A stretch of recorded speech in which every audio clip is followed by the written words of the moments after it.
साथियों नमस्कार, मैं अंचल अग्रवाल मैथ्स क्लासेस में आपका स्वागत करता हूं। हम लोग प्रॉब्लम्स ऑन ट्रेन्स अर्थात ट्रेन से संबंधित प्रश्नों को सॉल्व कर रहे हैं। उसी क्रम का यह पार्ट 3 है। चलिए बिना समय गवाए हम लोग पार्ट 3 को स्टार्ट करते हैं और स्टार्टिंग में लेते हैं क्वेश्चन। एक रेलगाड़ी जिसकी लंबाई 200 मीटर है, निश्चित चाल से चलती हुई 120 मीटर लंबे प्लेटफॉर्म को 24 सेकंड्स में पार कर देती है, तो ट्रेन की चाल बताइए। एक रेलगाड़ी जिसकी लंबाई 200 मीटर है, एक प्लेटफॉर्म जिसकी लंबाई 120 मीटर है, इस प्लेटफॉर्म को पार कर रही है 24 सेकंड्स में और आपको बताना है ट्रेन की चाल क्या है। ठीक है, आप अच्छे से जानते हैं जब एक ट्रेन किसी पुल या प्लेटफॉर्म को पार करती है तो अपनी दूरी यानी कि अपनी लंबाई और प्लेटफॉर्म की लंबाई दोनों के टोटल को पार करती है। तो 200 ट्रेन की लंबाई है, 120 लंबाई है प्लेटफॉर्म की, तो टोटल कितनी दूरी ट्रेन कवर कर रही होगी? 320 मीटर की। ठीक है, और 320 मीटर की दूरी तय कर रही है टोटल 24 सेकंड्स में। तो हम लोग टाइम कैसे, स्पीड क्या फॉर्मूला क्या होता है? Distance upon time. ओके, तो 320 डिवाइड बाई 24। ओके, इसको आप सॉल्व करेंगे तो 8 से 24 जाएगा 3 टाइम्स और 8 से 320 जाएगा 40 टाइम्स। राइट, तो क्या आ गया आपका? 40/3 मीटर पर सेकेंड। ठीक है, लेकिन हम लोग जो स्पीड शो करते हैं वो हम करते हैं किलोमीटर पर आवर में, और आप अच्छे से जानते हैं कि मीटर पर सेकंड को किलोमीटर पर आवर में चेंज करने के लिए हमको मल्टीप्लाई करना होता है 18/5 से। तो 40/3 मल्टीप्लाई 18/5। ओके, तो 5 से 40 काटेंगे 8 टाइम्स, 8 बार जाएगा, 5 8 जा 40, और 3 से 18 कटेगा 6 टाइम, 3 6 जा 18। तो 8 का मल्टीप्लाई 6 में होगा, 8 × 6 यानी कि 48 किलोमीटर पर आवर ट्रेन की चाल हो जाएगी। ओके, क्या था प्रश्न समझ लीजिए। 200 मीटर ट्रेन की लंबाई थी, 120 मीटर पुल की प्लेटफॉर्म की लंबाई थी। ओके, 24 सेकंड्स में उसको पार कर रही थी। तो हमने ट्रेन की लंबाई और पुल की प्लेटफॉर्म की लंबाई को हमने ऐड कर दिया, 320 मीटर हो गया। उसमें जो समय था 24 सेकंड से उसका डिवाइड कर दिया, तो हमारी जो स्पीड आ गई वो मीटर पर सेकंड में आ गई 40/3। फिर मीटर पर सेकंड को किलोमीटर पर आवर में चेंज करने के लिए 18/5 का हम लोग मल्टीप्लाई करते हैं। तो 40/3 में हमने मल्टीप्लाई किया 18/5 का। ओके, इसको चाहे ऐसे भी कर सकते थे, पहले 18 का मल्टीप्लाई 40 में कर लें तो आपका हो जाता 720, और 5 का मल्टीप्लाई 3 में कर देंगे तो 15 हो जाएगा। 720 डिवाइड बाई 15 हो जाता। फिर आप 15 से इसको कट कर लेते, 48 किलोमीटर पर आवर आपका आंसर आ जाएगा। Got it? चलिए अगले क्वेश्चन को लेते हैं। एक रेलगाड़ी निश्चित चाल से चलती हुई किसी बिजली के खंभे को 15 सेकंड्स में पार कर जाती है, जबकि 200 मीटर लंबे प्लेटफॉर्म को 15 सेकंड्स में पार कर जाती है। तो ट्रेन की चाल और उसकी लंबाई आपको बतानी है। बहुत ध्यान से समझिए। बिजली के खंभे को ट्रेन पार कर रही है 15 सेकंड्स में, और 200 मीटर लंबे प्लेटफॉर्म को पार कर रही है 25 सेकंड्स में। आपको ट्रेन की चाल और उसकी लंबाई बतानी है। ठीक है, इस सवाल को करने के 2 तरीके हो सकते हैं। एक तो प्राइम मेथड जो मैं आपको बताऊंगा, और दूसरा होता है आपका एक सेंस मेथड। ठीक है, जिसको मैं सबसे पहले बताऊंगा। देखिए, एक ट्रेन किसी खंबे को पार कर रही है और वही ट्रेन किसी प्लेटफॉर्म को पार कर रही है जिसकी लंबाई 200 मीटर है, प्लेटफॉर्म की लंबाई। ठीक है, तो आप एक चीज बताएं, जब खंबे को पार करती है ट्रेन तो कितनी दूरी तय करती है? अपनी लंबाई के बराबर। राइट, और जब किसी प्लेटफॉर्म को पार करती है तो कितनी दूरी तय करती है? एक तो अपनी लंबाई प्लस जो प्लेटफॉर्म की लंबाई है वो। ठीक है, यही होता है। अब आप एक चीज बहुत ध्यान से समझने की कोशिश करें कि 15 सेकंड्स में किसी खंबे को पार कर रही है, 25 सेकंड में किसी प्लेटफॉर्म को पार कर रही है। ठीक है, इसका मतलब बहुत सिंपल है कि जो 10 सेकंड ज्यादा ले रही है ट्रेन, वो 200 मीटर प्लेटफॉर्म को पार करने में ले रही है, क्योंकि 15 सेकंड में पार कर रही है तब भी अपनी दूरी पूरी तय कर रही होगी, अपनी लंबाई को, और जब 25 सेकंड में पार कर रही है तब भी उसमें अपनी लंबाई को पार कर रही होगी। लेकिन 200 मीटर जो एक्स्ट्रा उसको प्लेटफॉर्म को पार करने में लग रहा है, वही तो आपका एक्स्ट्रा 10 सेकंड ले रहा है। 25 माइनस 15 जो 10 सेकंड एक्स्ट्रा ले रहा है, वो 200 मीटर के लंबे प्लेटफॉर्म को पार करने में ही तो समय ले रहा है। तो 200 डिवाइड बाई 10 सेकंड वाला 200 मीटर है और 10 सेकंड है, जो आपका 25 माइनस 15 से जनरेट हुआ है। इसको आप करेंगे तो 20 मीटर पर सेकंड आएगा, और मीटर पर सेकंड को किलोमीटर पर आवर में चेंज करने में 18/5 का मल्टीप्लाई करते हैं। तो 20 मल्टीप्लाई 18/5, 5 से 20 काटेंगे 4 टाइम्स, 4 का मल्टीप्लाई 18 में करेंगे तो आपका हो जाएगा 72 किलोमीटर पर आवर। ठीक है, एक तो आपका ये आ गया स्पीड, ट्रेन की स्पीड। या तो ऑप्शन में आपको 20 मीटर पर सेकंड देगा या फिर 72 किलोमीटर पर आवर, दोनों ही करेक्ट है। अब दूसरा पूछ रहा था ट्रेन की लंबाई बताओ। ठीक है, ट्रेन की लंबाई या दूरी का फॉर्मूला क्या होता है? Speed multiply time. ठीक है, स्पीड मल्टीप्लाई टाइम होता है। स्पीड कितनी है? 20 मीटर पर सेकंड की। अगर मीटर पर सेकंड में बात करें तो 20 मीटर पर सेकंड की स्पीड है, और मल्टीप्लाई टाइम कितना ले रहा है भाई? खंबे को पार करने में कितना समय ले रहा था? 15 सेकंड। तो 20 मल्टीप्लाई 15 यानी कि 300 मीटर की ट्रेन हो जाएगी।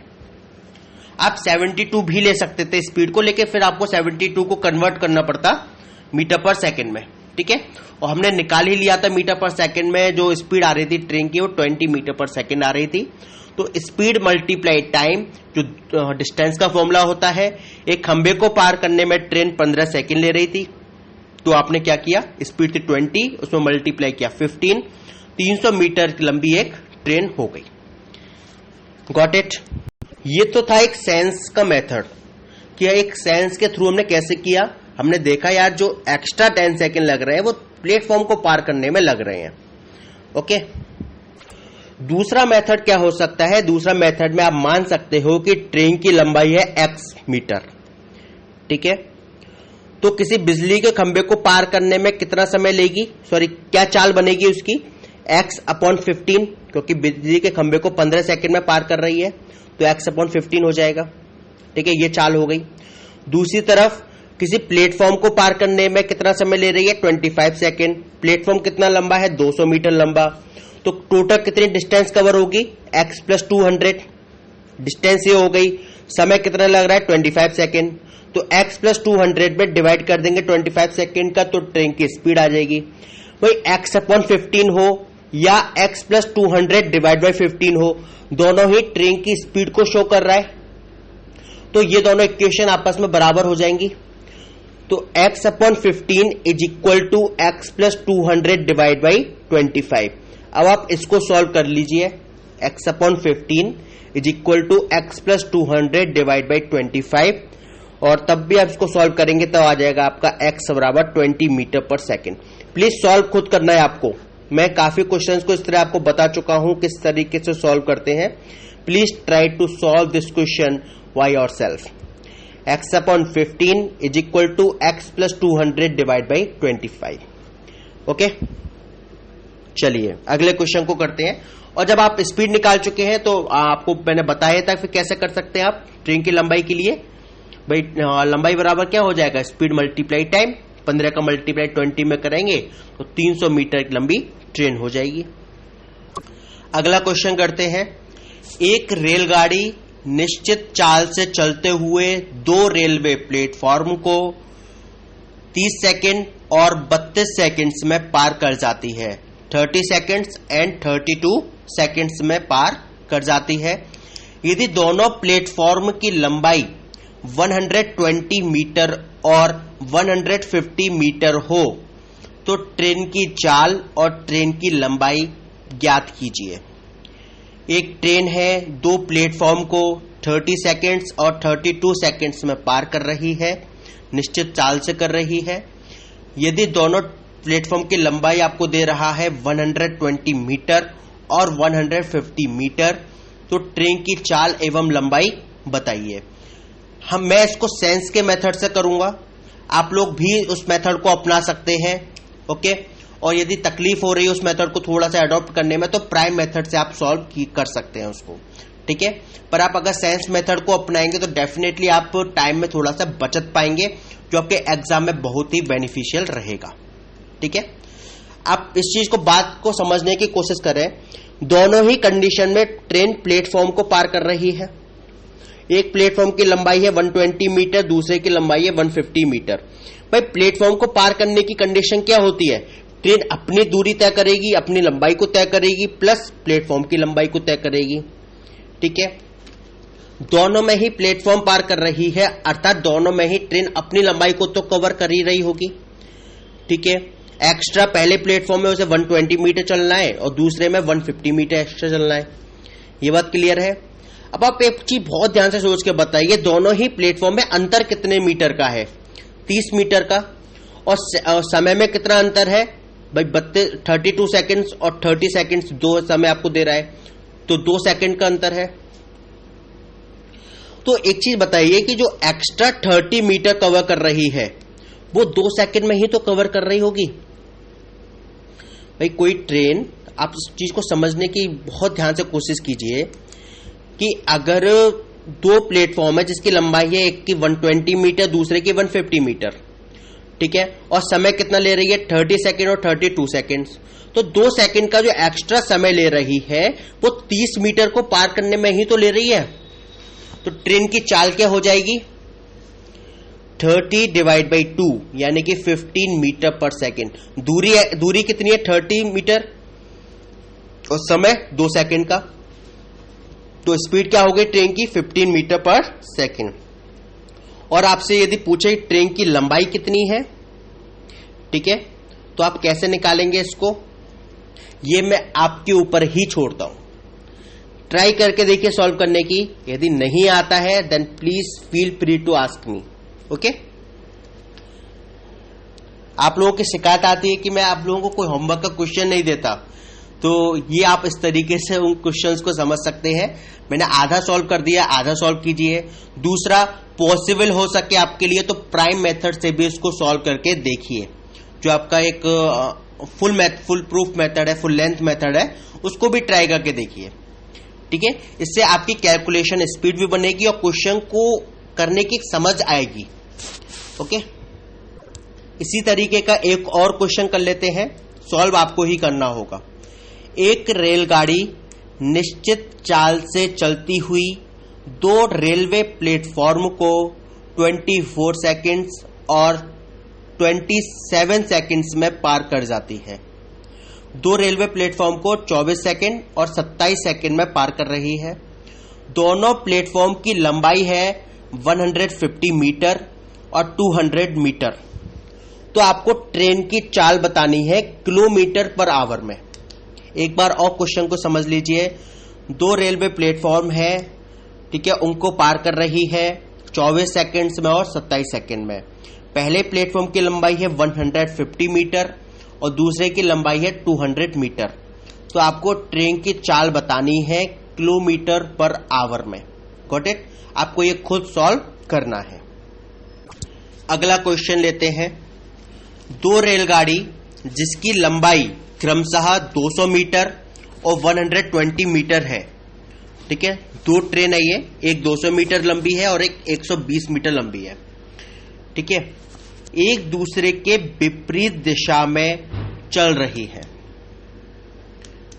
ठीक है, और एक दूसरे को 12 सेकेंड्स में पार कर रही है। यदि एक ट्रेन की चाल 72 किलोमीटर पर आवर हो तो दूसरे ट्रेन की चाल ज्ञात कीजिए। दो रेलगाड़ी है, एक 200 मीटर लंबी है, दूसरी 120 मीटर लंबी है, एक दूसरे के विपरीत दिशा में चल रही हैं, एक दूसरे को 12 सेकेंड्स में पार कर रही है, एक ट्रेन की चाल 72 किलोमीटर पर आवर है, दूसरे ट्रेन की चाल आपको बतानी है। Got it? आपको मैंने बताया था यदि दो चीज विपरीत दिशा में चल रही हैं, चाहे ट्रेन हो, मनुष्य हो, ट्रेन साइकिल हो, कुछ भी हो, अगर विपरीत दिशा में चल रही हैं तो आपस में उनकी स्पीड जुड़ जाती है। ठीक है, एक तो आपको ये चीज मालूम होगी, यानी कि जो आपकी टोटल स्पीड आएगी वो 72 जो पहली ट्रेन की चाल है प्लस एक्स मान लीजिए दूसरी ट्रेन की चाल। ठीक है, जो टोटल स्पीड आएगी वो आपकी किसके बराबर आएगी? 72 प्लस एक्स के। सेकेंड थिंग, अगर एक रेलगाड़ी दूसरे को क्रॉस कर रही है तो भाई एक तो अपनी दूरी कवर करेगी, एक दूसरी ट्रेन की दूरी भी कवर करेगी। जैसा प्लेटफॉर्म की कंडीशन समझ लीजिए, प्लेटफॉर्म की लंबाई को तय करती है और एक अपनी लंबाई को तय करती है। ठीक है, तो टोटल लंबाई कितनी कवर कर रही होगी? 200 प्लस 120 मीटर। ठीक है, 200 मीटर प्लस 120 मीटर। यहां तक ठीक है सब? आप अब ये 12 सेकेंड्स में क्रॉस कर रही है तो क्या स्पीड बनेगी? 320 डिवाइड बाई 12, 200 प्लस 120, 320 हो गया, डिवाइड बाई 12 सेकेंड ले रही है। 320 में 12 का भाग देंगे आप तो क्या आएगा? 80/3 मीटर पर सेकेंड। ठीक है, यहां तक क्लियर है? 320 में आप 12 का डिवाइड करेंगे तो 4 से काट दीजिए, 4 से आप 320 को काटेंगे तो 80 टाइम्स जाएगा और 12 को काटेंगे तो 3 टाइम्स जाएगा, तो 80/3 मीटर पर सेकेंड आ गया। और 80/3 मीटर पर सेकेंड है, इसको किलोमीटर पर आवर में चेंज करने के लिए 18/5 का मल्टीप्लाई होता है। 80 multiply 18, 80 multiply 18 divide by 3 multiply 2, ये हो गया। अब आप सॉल्व कर सकते हैं, 5 से 80 काट सकते हैं, 16 टाइम जाएगा, और 3 से 18 काटेंगे तो 6 टाइम जाएगा। ठीक है, 16 6 जा 96 होते हैं। तो आपका स्पीड क्या आ गई? Total 96 kilometre per hour. आप खुद सॉल्व करके और देख सकते हैं। 80/3 जो मीटर पर सेकेंड है उसको किलोमीटर पर आवर में चेंज करने के लिए 18/5 का मल्टीप्लाई होता है। ठीक है, स्पीड आपकी टोटल कितनी आ गई? 96 किलोमीटर पर आवर। और हमारी टोटल स्पीड हमने कितनी मानी थी? 72 प्लस एक्स। तो 72 प्लस एक्स बराबर हो जाएगा 96 के, तो एक्स बराबर 96 माइनस 74, जो कि आपका हो जाएगा 24 किलोमीटर पर आवर दूसरी ट्रेन की स्पीड हो जाएगी। यहां तक क्लियर होना चाहिए आपको। ओके, और ये इधर ही मैं अपने लेक्चर को विराम देता हूं। आपको जो चीज समझ में ना आ रही हो प्लीज लेट मी नो, और यदि समझ में आ रही हो तो भी बताइए, अपनी जरूरत बताइए, और उसको मैं और ज्यादा ही कंसीडर करूंगा। मिलता हूं आपसे अगले एपिसोड में, तब तक के लिए धन्यवाद।